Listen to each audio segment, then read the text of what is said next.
व्हीएसआर कंपनीची विमानं अत्यंत भंगार आणि धोकादायक असल्याची टीका आता रोहित पवारांनी ट्विटच्या माध्यमातून केली आहे। व्हीएसआर कंपनीचं दिल्लीवरून दुबईला जाणारं विमान टेक ऑफ घेऊ शकलं नाही। टेक ऑफ पूर्वीच पंखाच्या फ्लॅपमध्ये बिघाड झाला असं रोहित पवार म्हणाले।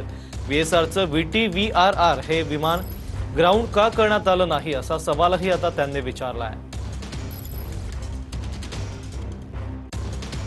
तर रोहित पवारांनी काय ट्विट केलंय ते पाहूयात।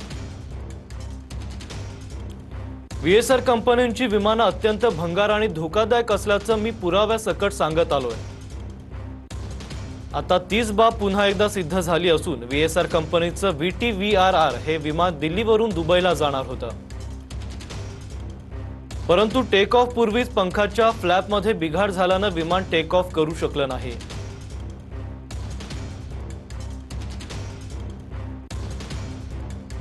अजितदादांच्या अपघातात असलेल्या लेझरजेट 45 XR याच मॉडेलचं हे विमान होतं।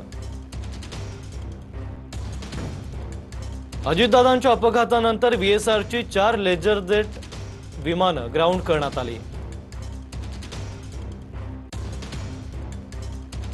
VT-VRR हे विमान ग्राउंड का करण्यात आलं नाही? कदाचित या विमानाचा मालक याची दखल कोण घेणार आहे का, यावर बोलण्याची व्हीएसआरच्या मालकात हिम्मत आहे का, असा सवाल आता रोहित पवारांनी विचारला आहे।